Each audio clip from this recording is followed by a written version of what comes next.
Hello everyone, कैसे हैं आप सभी लोग। उम्मीद है कि आप बहुत बहुत अच्छे होंगे।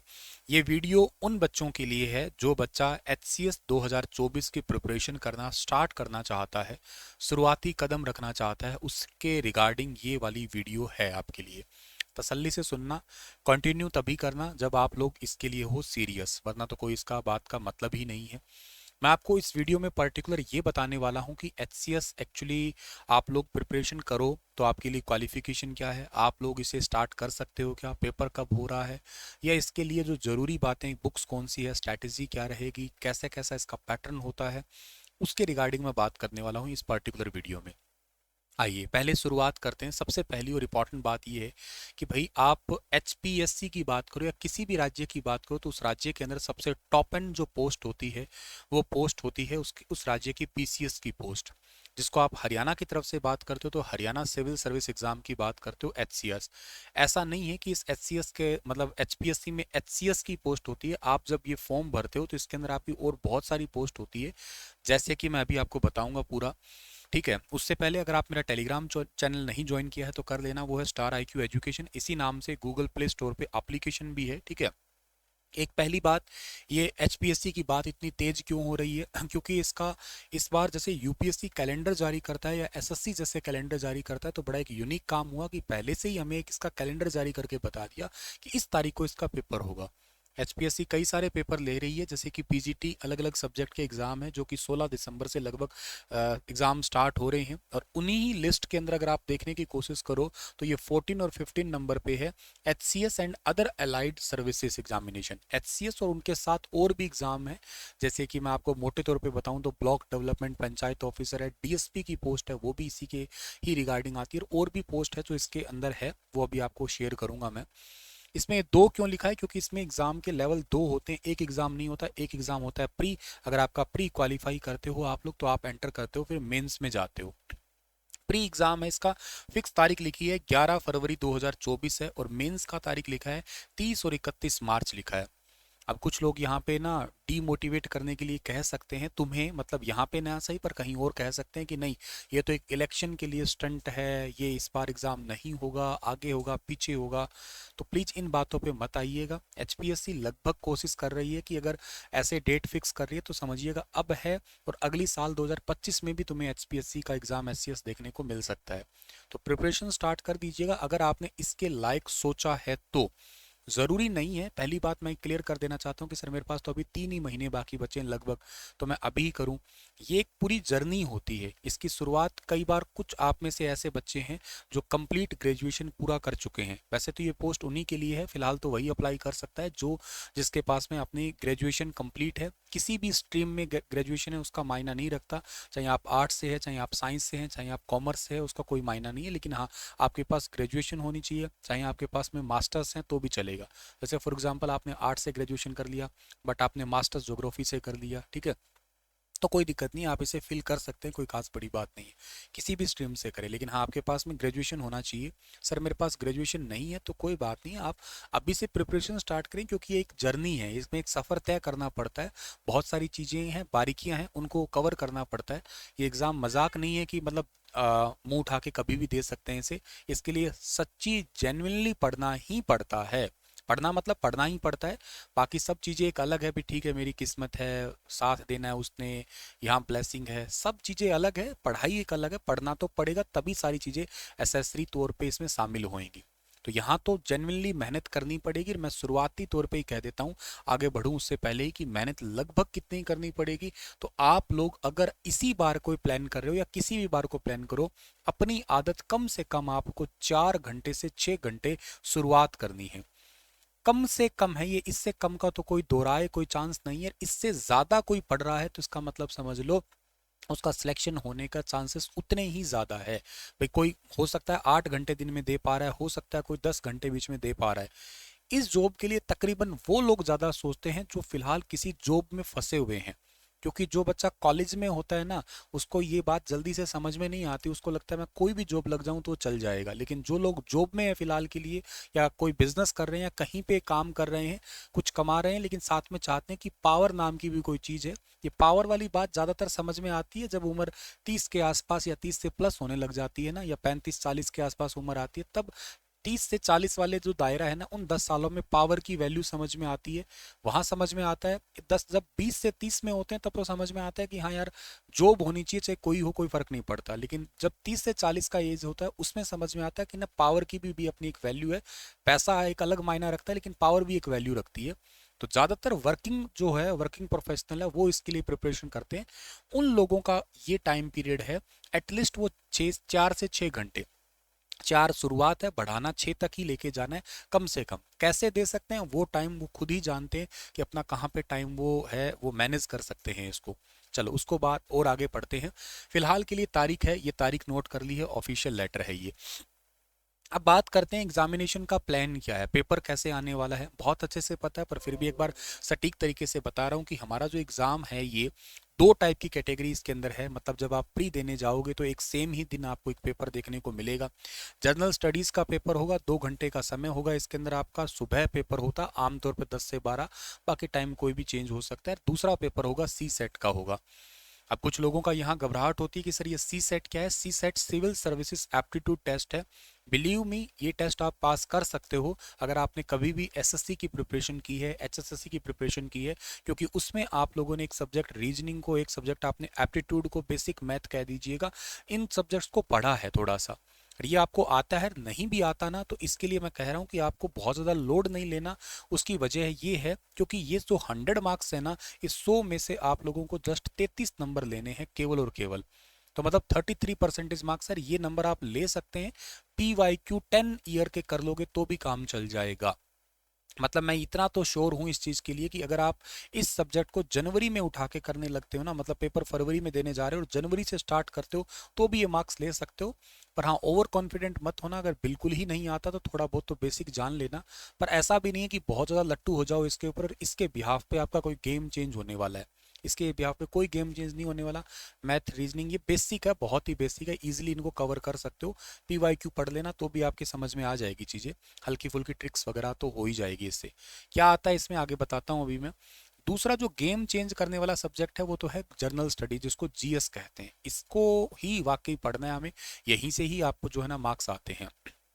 देखो ऐसा है कि आपका ये सिविल सर्विस एप्टीट्यूड टेस्ट है, सी सेट है, ये अगर आप पास करते हो पहली तो बात, तभी जाके ये पेपर चेक होगा। अदरवाइज तो डायरेक्ट पेपर ही चेक नहीं होगा। ये पास करना तो जरूरी है, इसके तो मायना तो है, इसको इग्नोर तो नहीं कर सकता। ऐसा भी नहीं कि बिल्कुल हल्के में ले सकते हैं, लेकिन मैं वैसे बता रहा हूँ आपको सलाह के रूप में कि आप ज़्यादा टेंशन ना लो इसकी। ये ऐसा नहीं कि आप मतलब बहुत ज़्यादा रीजनिंग, बहुत ज़्यादा मैथमेटिक्स बड़ी बड़ी बुक्स ले और इसको सोल्व करने लग जाओ। तो वैसा नहीं कि आप टाइम इसमें ज़्यादा जाया ना कर दो, इसलिए बता रहा हूँ। यहाँ तो चाहे तो आप 33 ले लो, चाहे आप 60 ले लो, चाहे 100 ले लो, बराबर ही है, क्योंकि जस्ट क्वालिफाइंग नेचर का है ये। यहाँ मार्क्स मायने रखते हैं कि 100 में से आप कितना ले रहे हो, ठीक है। अच्छा सर, और यहाँ दूसरी बात अब आती है, क्या ये पेपर हिंदी में आता है कि इंग्लिश में आता है। तो ये पेपर आपको बाइलिंगुअल मिलेगा, दोनों ही लैंग्वेजेस मिलेगा। तीसरी बात है, क्या सर यहाँ नेगेटिव मार्किंग होती है। तो ये तो एक कॉमन सेंस है, इतने स्टैंडर्ड का एग्जाम है तो नेगेटिव मार्किंग तो बनना लाजमी ही है, और वो होनी भी चाहिए। वैसे किसी भी पेपर में होनी चाहिए, ताकि वहाँ पे कोई तुक्का लगा के ना आए। 0.25 की नेगेटिव मार्किंग है यहाँ पे, ठीक है सर।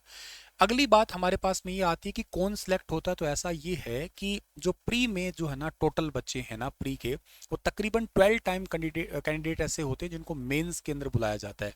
प्री के जैसे टोटल वैकेंसी है उसका गुना 12 कर दीजिएगा, उतने बच्चों को मेंस के लिए बुलाया जाएगा बाद में, ठीक है ना। शॉर्ट लिस्टेड जो कैटेगरी होते हैं, कैटेगरी वाइज इनको सब्जेक्ट वाइज 12 टाइम जो है ना, ये 12 times the number of the advertise post, जितनी पोस्ट अभी आई है उनको मेंस में बुलाया जाएगा। सर अब वाली कितनी पोस्ट है, तो अभी के लिए नोटिफिकेशन नहीं अब आया है। नोटिफिकेशन कब तक आएगा सर, जल्दी अपडेट कर दिया जाएगा। जब पेपर का डेट आ गया तो आप समझो पेपर के लिए तैयारी करो। नोटिफिकेशन आ जाएगा आपका, दिसंबर तक आ सकता है, जनवरी में भी आ सकता है, दिसंबर मिड में भी आ सकता है, उसका आप इंतजार करिएगा, वो तो आ ही जाएगा, कन्फर्म है। अच्छा सर, फिर आता है अगर प्री क्वालिफाई करते हैं तो अगला स्टेज आता है इसका मेंस का आता है, ठीक है। मेंस में आपको पेपर देखने को मिलते हैं, 4 पेपर होता है। पहला पेपर है इंग्लिश का, जिसमें इंक्लूडिंग इंग्लिश ऐसे होते हैं, जिसके अंदर आपके 100 मार्क्स का क्राइटेरिया है। दूसरा आपका होता है हिंदी का पेपर होता है, इसमें हिंदी ऐसे ही है, देवनागरी स्क्रिप्ट का होता है, ये भी 100 मार्क्स का है। तीसरा जीएस का पेपर होता है यहाँ पे आपका, और चौथा होता है एक ऑप्शनल सब्जेक्ट जो आपको लेना है। जीएस का पेपर भी 200 मार्क्स का है, ऑप्शनल सब्जेक्ट भी 200 मार्क्स का है। मजे की बात यह है कि ये वाली जीएस जो है ना, जो आप प्री में पढ़ोगे वही आपको काम आएगी फिर बाद में मेंस में भी। बस फर्क है कि लेवल का, क्योंकि यहाँ ये पेपर सब्जेक्टिव होता है, ऑब्जेक्टिव टाइप के नहीं होते हैं, ये सब्जेक्टिव है, यहाँ आंसर राइटिंग करनी होती है। बस यहाँ की बेसिक पता होगा तो वहाँ उसको और डेप्थ में लिखना, उसके बारे में थोड़ा डेप्थ में नॉलेज लेना वो काम का जरूरी है। ओवरऑल ये मार्क्स बन जाते हैं 600 मार्क्स। वो तो मार्क्स आपके हो गए अलग, अब जो आपका फाइनल सिलेक्शन होता है ना, वो इस 600 मार्क्स में से रहता है आपका। तो वहां प्री को क्वालिफाई करना है तो आप मान के चलिएगा तकरीबन तकरीबन मोटे तौर पे कि आप टारगेट लेके जाएं कि मैं 100 नंबर का पेपर है, मैं 80 क्वेश्चन ठीक करके आऊंगा या आऊंगी ही आऊंगी। ये टारगेट लेके चले, 80 से 90 वाली लाइन में मेरे क्वेश्चन ठीक होंगे, ये टारगेट लेके चले आप लोग, ठीक है ना, तभी जाके थोड़ा सा आप आगे बढ़ पाएंगे। ये जो ऑप्शनल सब्जेक्ट है सर, ये कौन से हो सकते हैं, तो इनकी ऑफिशियल लिस्ट है, ये सब्जेक्ट हो सकते हैं agriculture, animal husbandry and veterinary science, anthropology, botany, chemistry, civil engineering, commerce and accountancy है, इकोनॉमिक्स है, इलेक्ट्रिकल इंजीनियरिंग है, चाहे इंग्लिश लिटरेचर है, जियोलॉजी है, जियोग्राफी है, ठीक है ना। ये सब्जेक्ट जो है ना आपके हो सकते हैं यहाँ पे, ठीक है। इसके अलावा जो है ना आपके पास में ज्योग्राफी सब्जेक्ट हो सकता है, के अलावा आपके पास में हिंदी हो सकता है, इंडियन हिस्ट्री है, लॉ है, मैथमेटिक्स है, मैनेजमेंट है, मैकेनिकल इंजीनियरिंग है आपका, ठीक है ना। इसके अलावा मेडिकल साइंस है, फिजिक्स है, आपका ये फिजियोलॉजी फिलॉसफी है, सॉरी आपका पॉलिटिकल साइंस है, साइकोलॉजी हुआ, एंड पब्लिक एडमिनिस्ट्रेशन हुआ आपका। और के अलावा आपके पंजाबी लिटरेचर है, स्टैटिक्स भी है, सोशियोलॉजी भी है, संस्कृत भी है और जूलॉजी भी है, ठीक है ना। ये वाले सब्जेक्ट जो है ना आपके यहाँ पे हो सकते हैं सारे के सारे, ठीक है सर, ये सब्जेक्ट हो सकते हैं। इन सब्जेक्ट में से सर मुझे कौन सा सब्जेक्ट जो है ना वो चूज करना चाहिए, इन सब्जेक्ट में से आपको वैसे तो जो ठीक लगे वो करो, जिस पे आपकी पकड़ है। मेरी सलाह ये है आप लोगों को कि इनमें से आपको चूज करने के लिए सब्जेक्ट वो चाहिए जो सब्जेक्ट आप लोग जो है ना अपने ग्रेजुएशन में लिए थे, वो सब्जेक्ट आपको लेना है। पहली प्रेफरेंस आपकी ये रखनी है कि जो सब्जेक्ट आपने ग्रेजुएशन में लिया था ना, वही सब्जेक्ट आपको चूज करना है, इस बात को याद रखना। ग्रेजुएशन का मतलब क्या है, ग्रेजुएशन का मतलब ये है कि आपने हो सकता है कि ग्रेजुएशन अपने पॉलिटिकल साइंस से किया हो, ग्रेजुएशन आपने हो सकता हो कि ज्योग्राफी से किया हो, किसी से किया हो। उसकी वजह ये है कि ग्रेजुएशन में आपकी पकड़ बन गई थी उस सब्जेक्ट पे, 3-4 साल तक लगातार आपने उस सब्जेक्ट को पढ़ा है ना, तो इस करके आपकी उस पर पकड़ है। तो ये बहुत हद तक संभावना होती है कि वहां पे आपको थोड़ा कम जोर लगाना पड़े, कम एफर्ट लगाने पड़े, ताकि वो पेपर आपका जल्दी निकल जाए। आपका हो सकता है कि आपने मतलब एग्जाम्पल से किसी की बात करें, कोई मैनेजमेंट से पढ़ के आया है, कोई मैथमेटिक्स से पढ़ के आया है, कोई लॉ से पढ़ा है, तो उनके लिए बहुत ईजी है।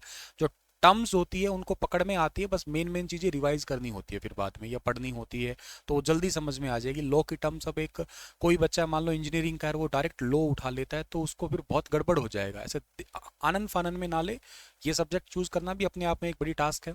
सर मुझे ग्रेजुएशन में मेरा कोई सब्जेक्ट पसंद ही नहीं आया था, सारे बेकार लगे थे, तो फिर एक काम करें, अब जिसमें इंटरेस्ट है उसको एक बार एक एक दो दो दिन के लिए पढ़ के देख ले, जिसमें ठीक ठाक पकड़ बन रही है फिर ले लें। किसी के दिखावे में, किसी के कहने से ही सब्जेक्ट ना पकड़ें, क्योंकि ये अपने आप में एक बहुत बड़ी टास्क है, या वेरी वेरी इंपॉर्टेंट है डियर आपका यहाँ पे, ठीक है ना। तो इसको भी बात आपको यहाँ से याद कर लेना है डियर, ठीक है। चलिए अब आगे की बात हम लोग करते हैं। यहाँ पे आगे की बात हमारे पास में आती है कि इसमें जो ऐसे है, जैसे लिस्ट क्या है, लिस्ट ऑफ कंपलसरी सब्जेक्ट की क्या लिस्ट है आपकी यहाँ पे, ठीक है ना। तो इंग्लिश है, इंक्लूडिंग इंग्लिश ऐसे है ये 30। हिंदी जो है ना इसके अंदर देवनागरी स्क्रिप्ट का है आपका, ये मतलब कोड दे रखे हैं, ये सब्जेक्ट है कह रहे हैं, मतलब इसका मतलब है कि ये सब्जेक्ट आते हैं डियर, ठीक है ना। तो ये तो बात ठीक है हमारे पास में यहाँ पे। अब बात ये आती है सर हमारे पास में यहाँ पे कि रिटर्न एग्जाम है आपका, रिटर्न होगा, लिखना होगा, इसके अंदर सारी चीजें ठीक है। तीसरा पार्ट आता है फिर हमारा किसका, इंटरव्यू का पार्ट आता है। तीसरा सेक्शन जो है ना हमारे पास में वो आता है बहुत बड़ा सा हमारा, जिसका नाम क्या है आपका, इंटरव्यू सेक्शन है। अब इंटरव्यू सेक्शन के अंदर क्या रहता है, इंटरव्यू सेक्शन कितने मार्क्स का आता है, इंटरव्यू सेक्शन आता है आपका यहाँ पे 75 मार्क्स का आता है टोटल। मतलब आपका प्री हो गया, प्री के बाद में मेन हो गया, मेन के बाद में जो तीसरा सेक्शन आपका ये है ना, वो कौन सा रहता है, तीसरा सेक्शन आपका इंटरव्यू का रहता है, जिसके अंदर 75 मार्क्स रहते हैं आपके। अब ये तो पर्सनैलिटी टेस्ट होता है एक प्रकार का, इसके बारे में तो हम बाद में ही बात कर सकते हैं। बेसिक चीज़ें हैं, हो सकता है आपके ग्रेजुएशन के बारे में पूछी जाए, हो सकता है आपके सब्जेक्ट के बारे में पूछा जाए, ठीक है ना। तो ये सब चीज़ें आपकी यहाँ से जो है ना पूछी जा सकती है, वेरी इंपॉर्टेंट है ये। क्या क्या पोस्ट होती है सर इसके अंदर, क्या क्या पोस्ट दी जाती है? पहली बात है इसके अंदर आपकी एचसीएस की पोस्ट है, सबसे अच्छी पोस्ट है एचसीएस की, ठीक है ना। एचसीएस पोस्ट कहिएगा आप लोग की सबसे टॉप एंड पोस्ट है, एग्जीक्यूटिव ब्रांच की है ये। दूसरे नंबर पे आती है इसके अंदर आपकी डीएसपी की, जिसको डेप्यूटी सुपरिटेंडेंट ऑफ पुलिस के नाम से जानते हैं। तीसरी इसमें एक्साइज एंड टैक्सेशन है। चौथी इसमें district food and supply controller है। फिर ए क्लास तहसीलदार है। असिस्टेंट रजिस्ट्रार है आपका, असिस्टेंट एक्साइज टैक्सेशन ऑफिसर है। बीडीपीओ है, ब्लॉक डेवलपमेंट पंचायत ऑफिसर है। इसके बाद ट्रैफिक मैनेजर है। फिर district food and supply officer है, असिस्टेंट एम्प्लॉयमेंट ऑफिसर है, ठीक है ना। ये सब चीज़ें हैं आपकी। एलिजिबिलिटी क्या है वो बात मैं बता चुका हूं कि आपको ग्रेजुएशन होना बहुत ज़रूरी है। आप यकीनन भारत के ही हैं, नेपाल भूटान के भी हैं तो भी कोई बात नहीं है, आप चल जाएगी, लेकिन आप इसके लिए एलिजिबल, सिंपल सी बात ये है। एज क्राइटेरिया सीधी सी बात कर लेता हूं मैं, 42 की एज क्राइटेरिया है। नंबर ऑफ अटेम्प्ट कितने, तो सीधे तौर पे तो कहीं मेंशन है नहीं, पर 42 का एज क्राइटेरिया है। ऊपर वो एससी बीसी का जो भी एज रिलैक्सेशन मिलता है बाकी पोस्ट में मिलता है वो यहाँ पे मिलेगा, एज इट इज सेम ही है, कोई अलग कुछ नहीं है। एज लिमिट ये दे रखा है, पर हाँ उसमें ये कि डीएसपी को छोड़ के, डीएसपी वाला एज जो है ना वो नहीं लगेगा। डीएसपी के अंदर अलग क्राइटेरिया है इसका, वो नॉर्मल 27-28 साल वाला है, लेकिन यहाँ पे जो है ना एज क्राइटेरिया वो आपका 42 है। डीएसपी के लिए candidate should not less than 18 years, 18 साल से कम नहीं होना चाहिए। बाकी जो है ना नॉर्मल 18 से 42 सारे भर सकते हैं इसको, जो 18 साल का अडल्ट हो गया है वो 42 साल तक भर सकता है। और उसके लिए जो क्राइटेरिया है आपका डीएसपी का 42 वाला नहीं है, बाकी नॉर्मल सभी पोस्ट का 42 साल तक का ही एज क्राइटेरिया है, ठीक है ना। तो ये भी बात आपको याद रखना है। एज रिलैक्सेशन नॉर्मल जो मैंने बताया, नॉर्मल जैसे बाकी पोस्ट में मिलता है, एक्स सर्विसमैन वगैरह के लिए सब कुछ बराबर बराबर ही है वो चीज़ें आपकी। हाँ डीएसपी के लिए थोड़ा क्या फिजिकल मेजरमेंट का भी कुछ है आपका, जैसे मेल का हाइट अलग से मेंशन है, वुमेन का हाइट अलग मेंशन है, एक्सपेंशन वगैरह चेस्ट का वो भी दे रखा है। फीस क्राइटेरिया भी कुछ क्या है कि 1000 रुपीज़ फीस होती है इसकी, फीमेल कैंडिडेट के लिए 250 रुपीज़ होती है। मेल फीमेल एससी एसटी से आते हैं उनकी 250 है, और जो डिसेबल्ड है पर्सन उनके लिए कोई फीस नहीं है, उनको फ्री किया गया है इससे आपका, ठीक है ना। चलो सर जी, अब बात ये आती है आपकी यहाँ पे, ये मैंने आपको सब बता दिया है क्राइटेरिया, ये सारी बात होगी। अब इसमें सब्जेक्ट में क्या होता है सर, क्या चीज़ें आती है?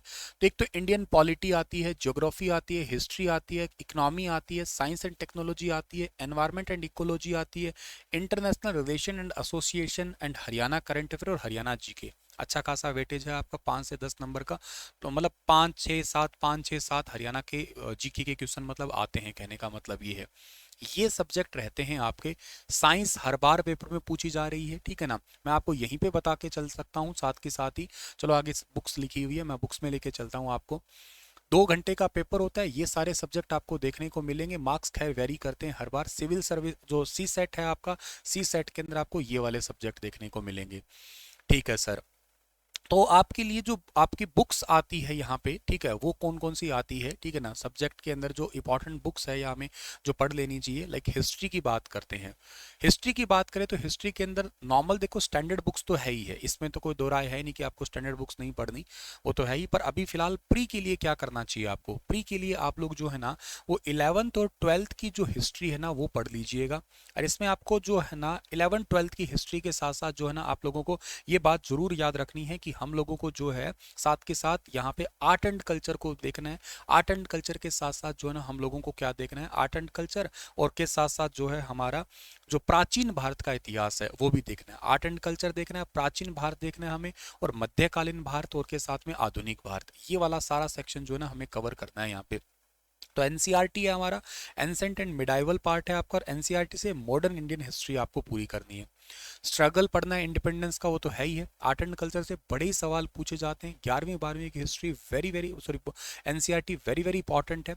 मॉडर्न के लिए वैसे स्पेक्ट्रम पढ़ी जाती है, ठीक है, पर इनके साथ साथ आप लोग एक किताब है वो मैं साथ के साथ बता रहा हूँ, लूसेंट को जरूर पढ़ना है। लूसेंट रामबाण है, वो बहुत जरूरी बहुत अच्छी किताब है। फैक्ट्स सारे के सारे वहीं से ही कवर होंगे, और कोई जगह नहीं है जहां से फैक्ट्स आपके जो है ना कवर हो सकेंगे डियर, ठीक है ना।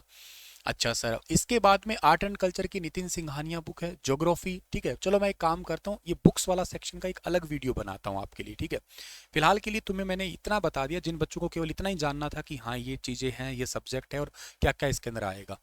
हाँ, मैं इसमें एक बात और ऐड ऑन करना चाहता हूँ कि 24 तारीख से मैं भी एक बैच स्टार्ट कर रहा हूँ आपके लिए, अगर आप इंटरेस्टेड हैं तो। उस बैच का नाम है आधारशिला, ठीक है ना, आधारशिला नाम का एक बैच है।